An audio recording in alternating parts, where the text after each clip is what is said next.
The land rolled out in every direction like a sunburned ocean, painted in hues of red dust and rust-colored stone. Wind scraped over the open plain, whispering through the dry mesquite and rattling dead yucca stalks. There were no soft edges here, just rock, grit, and memory. The kind of place where even the earth seemed to remember blood. They said the canyon walls could echo a man's last words for years if the wind was right. Some places forget. This land never did. At the base of that canyon stood a hand-built cabin, worn gray with age and weather.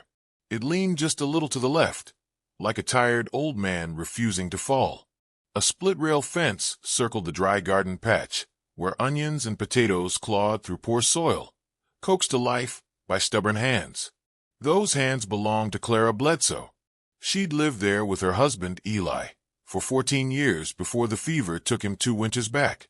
Since then, she'd spoken more to the wind and the soil than to any living soul.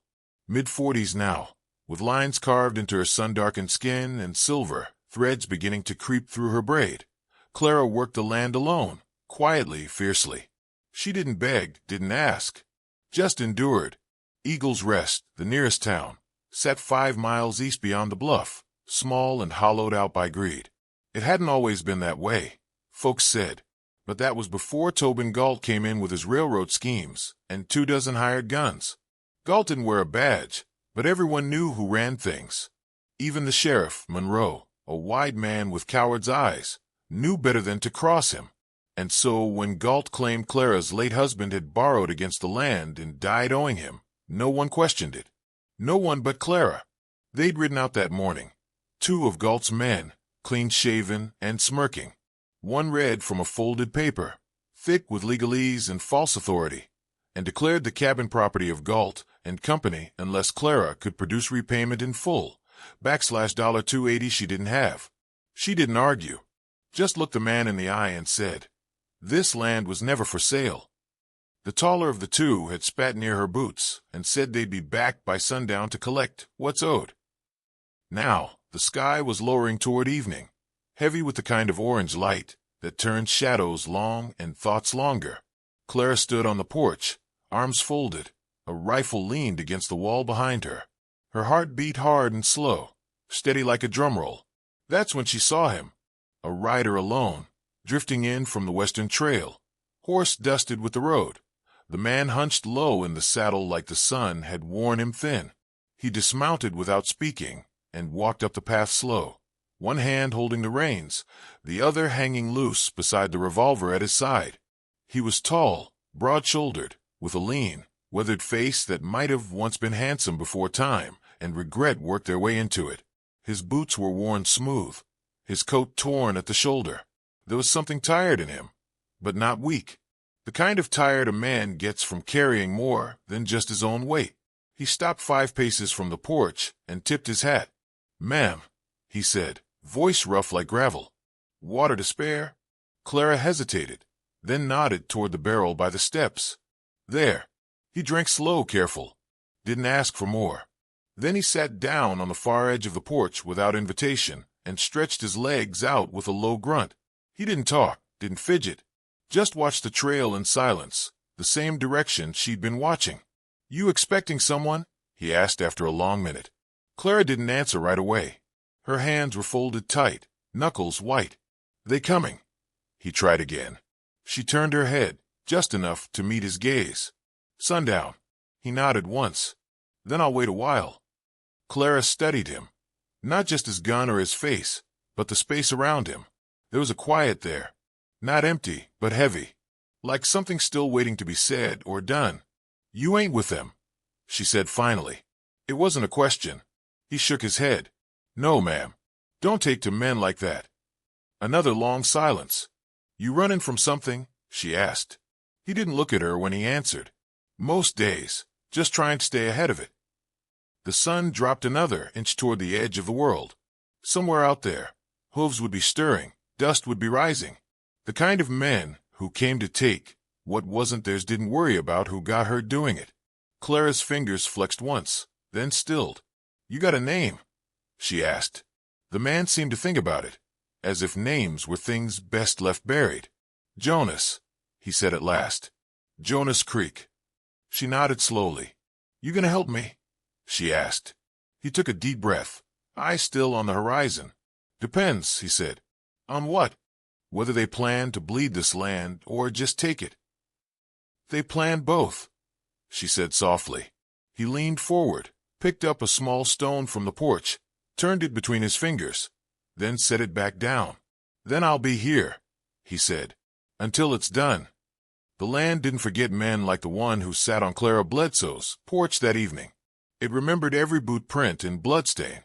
The desert wind carried whispers, and when a man left enough behind him, the sand started to speak his name even if he no longer answered to it. Folks said he was a Union scout, or maybe a bounty killer gone silent. Some swore he'd walked away from a hanging.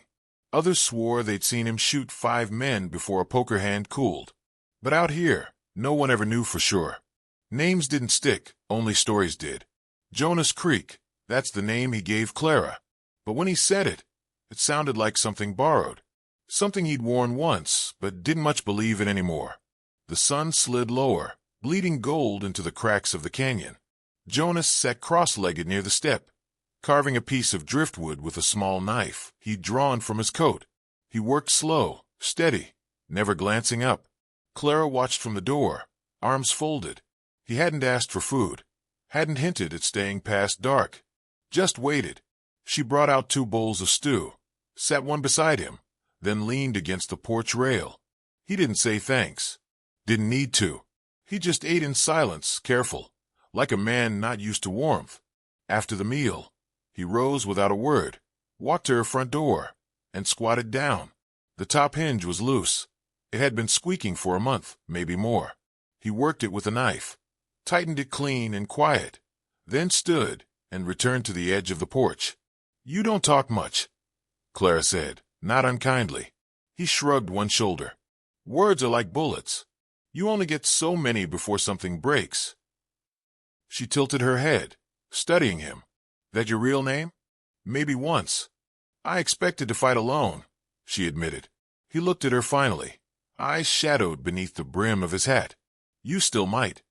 There was no cruelty in the words, just truth, and it settled into her like a cold stone in her chest. Inside, the cabin was warm from the cook stove.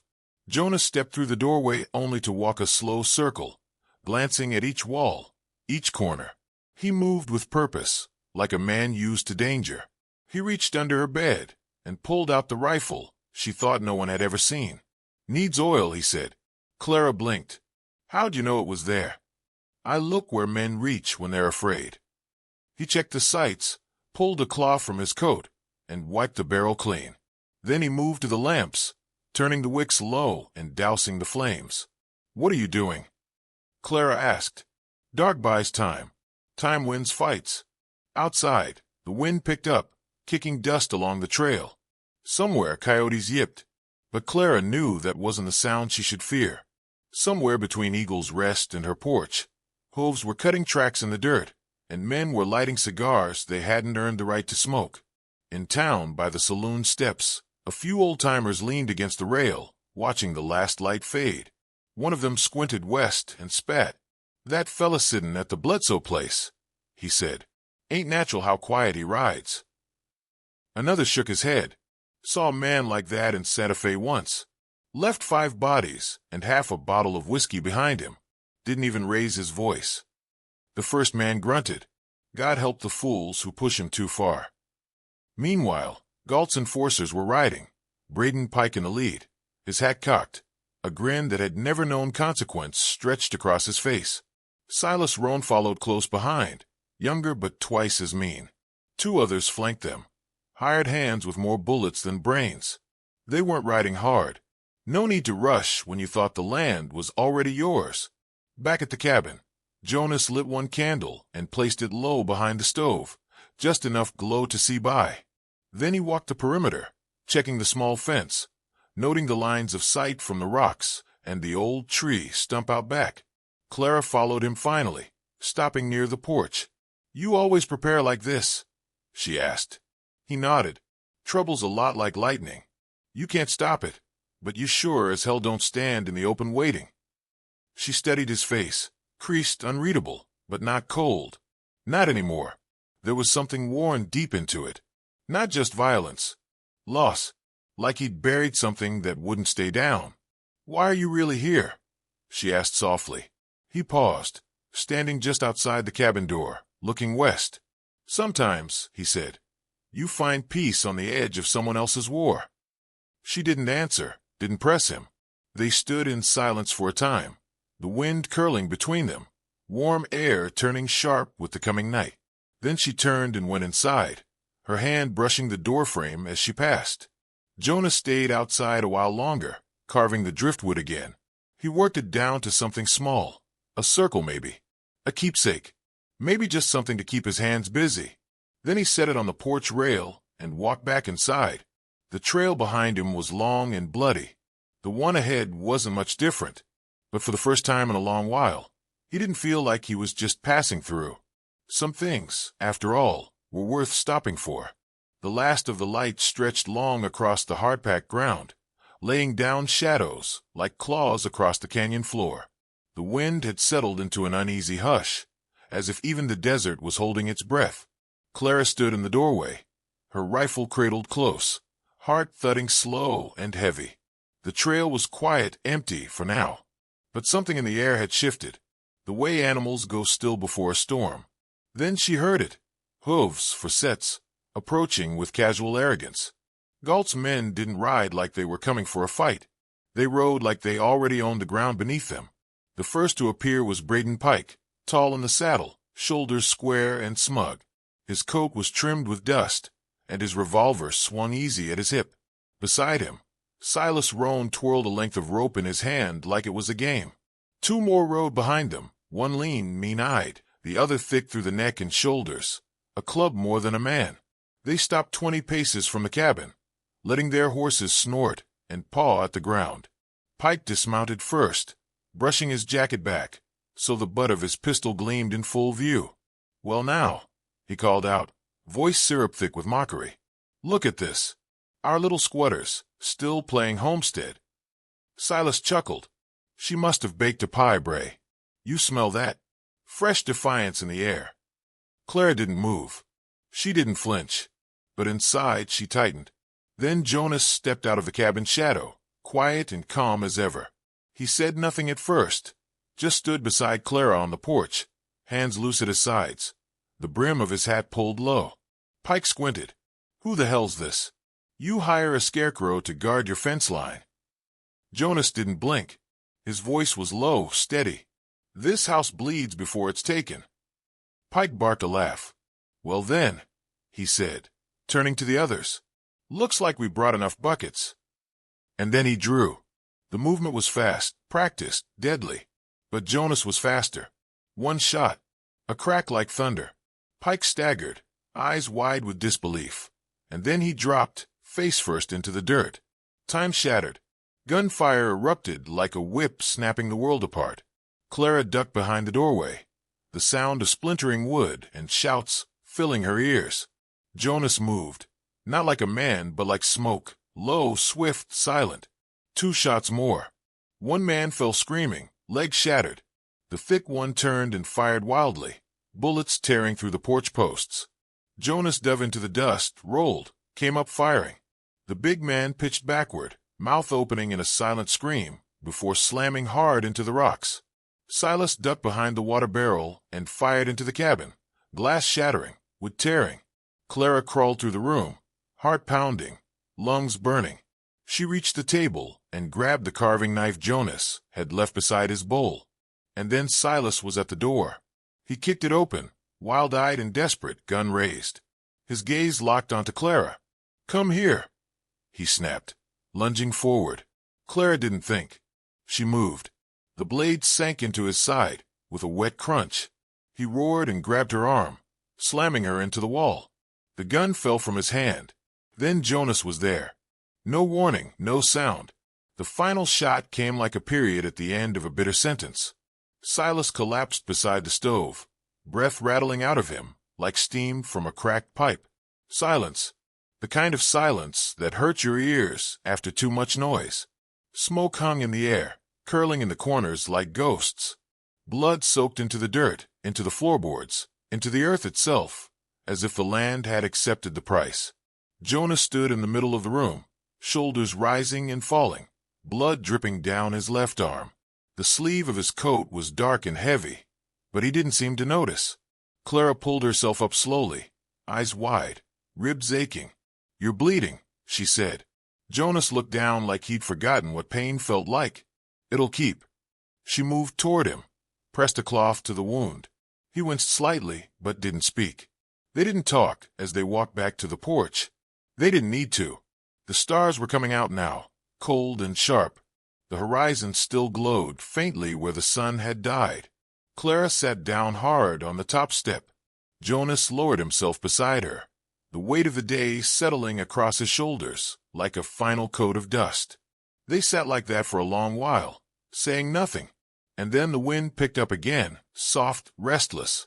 The narrator's voice returned, older now, like it was telling a truth most folks never lived long enough to learn.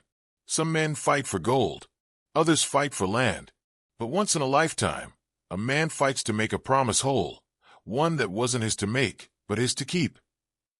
Morning came slow over the canyon, the sky shifting from bruised violet to pale fire. Smoke from the fight still lingered in the air, low and sour. Buzzards circled overhead, as if they already knew what had happened. The land was quiet, unnaturally so, like it had paused to take in the blood still soaking into its skin.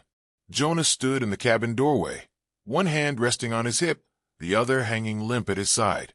His coat was torn, dark with dried blood, and his hat hung low over his brow. He didn't flinch when he heard the horse approach. Sheriff Monroe rode up slow, flanked by 2 deputies who kept their distance. The sheriff was a thick man with too much sweat for the morning and not enough courage for the job. He reined near the fence, boots creaking as he dismounted. His eyes swept over the bodies laid in the dirt. Pike, Silas, the other 2, laid out in a row, arms crossed, like some twisted version of a funeral. Monroe didn't speak for a long moment. Then, as he stepped forward, he said, "You brought war to this doorstep." Jonas didn't blink. "No," he said. "They did. I just helped the land remember how to answer." The sheriff looked up at him, something like fear flickering in his eyes. He opened his mouth, closed it, then said nothing. The truth sat between them like a loaded rifle. Monroe gave a single nod, turned to his deputies. "We didn't see anything," he muttered. "We were 5 miles east, looking into a horse theft." The deputies didn't argue. They remounted and turned back toward town without another word. Clara stepped out a moment later, pale but upright, her hands wrapped in a blood-stained cloth. She watched Monroe vanish down the trail, then turned to Jonas. "You think that's the end of it?" she asked. He gave a quiet shrug. "It's the end of them." They buried the men out back, beneath the scrub trees along the ridge. Jonas dug as best he could, his side seizing with every shovel's weight. Clara tried to stop him once, but he just kept going, jaw set like stone. She finished the job when he couldn't, covered each body with earth, placed flat rocks at the heads. No names, just the sky and the silence. Later, they sat at the kitchen table. The rifle leaned against the wall, and the cabin smelled of coffee and sagebrush. Jonas had cleaned his wound with whiskey and thread, the stitches crude but holding. Clara poured him a cup. He took it without looking at her. "You've done this before," she said softly. He didn't deny it. After a long silence, he spoke. "I used to ride under the name Jack Vane. You won't find it in any good place. I tracked men for money. Drew fast for faster men. Never missed. Thought I was doing it clean, only taking what needed taking." His voice was steady, flat. "One day I turned down a job. Didn't feel right. Fella said it was a rancher hiding a thief. I said no. Week later, a woman and her child were dead, burned in their home. Found out they were the rancher's family. The men who did it, ones I didn't stop, were paid double to make it loud." He took a slow drink. "I put my gun away after that. Thought if I kept walking long enough, I'd leave that name behind. But names stick to some men." Clara was quiet. Then she reached out, touched the rim of his cup, just lightly. "I buried a man, too," she said. "Not just Eli. The man I was before the dust settled over this place. I used to dream of gardens, music. I wanted children once. Then the land took everything but the breath in me." He looked at her then, really looked. Not like a man watching the door, but like one seeing what stood in front of him. "I've been looking," he said quietly, "for somewhere that didn't need me to be that man anymore. Seems like I found it too late."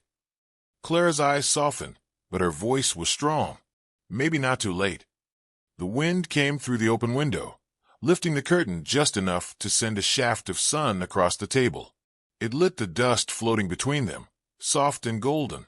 Jonas stood after a while, packed his coat, strapped on his holster with a wince. He moved like a man trying not to remember he was hurt. "I should go," he said. Clara didn't answer. He opened the door, stepped out onto the porch. The sky had cleared, deep and blue. The kind of blue you only see after something terrible has passed. She followed him out. "This place," she said, voice even. "It never had a man like you before." He turned, caught something in her eyes. An offer, quiet and strong. "Stay," she said, "just until the snow."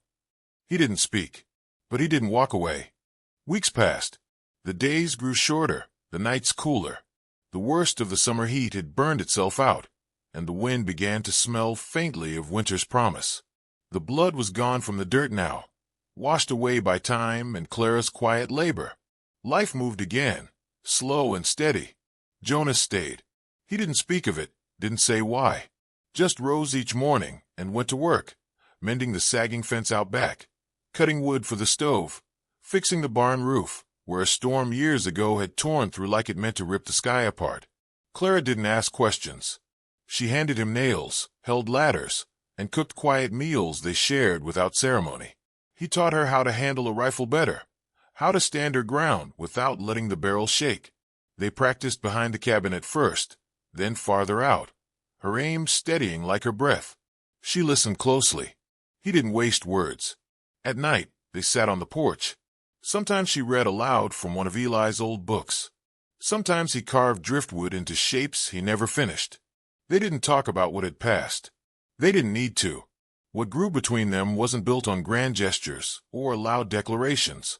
It was built on shared silence, the kind that settles only between people who've seen too much and kept walking anyway.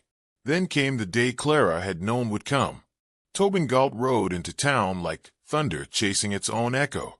He brought 6 hired guns with him, all hard-faced, well-paid, and dangerous. The saloon door slammed open, and the town went still. Everyone knew what had happened out at the Bledsoe place, and everyone knew who'd stayed there. By the time word reached the cabin, Jonas was already saddling his horse. Clara stepped onto the porch, arms crossed. "You're not going alone." He looked at her, a slow smile tugging at the edge of his mouth. "I think I am," he said, "but I won't be gone long." She held his gaze. "You shouldn't have to keep proving who you are." "I'm not," he said. "I'm reminding them who they forgot." He rode into Eagle's Rest just before noon, coat flapping behind him, sun at his back. The streets parted like water, shopkeepers stepping aside, mothers pulling children indoors. He dismounted slow, tied the reins, and walked straight through the swinging doors of the saloon. Every head turned. Galt stood near the back, boots up on a table, drink in hand, laughing at something that died on his lips the moment he saw Jonas. Jonas walked to the bar, calm and unshaken. He reached into his coat, pulled out a folded paper wrapped around something hard and metal. He set it on the bar and unwrapped it carefully. A badge. Not a tin star. Not a fake. A U.S. Marshal's badge, tarnished but unmistakable. The room went still enough to hear breath hitch. Jonas lifted it with 2 fingers, turned toward the room. "Name's Marshal John Creek," he said, voice low but sharp enough to cut. "I was never dead. Just waiting." Galt rose slowly, one hand already easing toward his gun. "You lied," he said, hate bubbling under every word.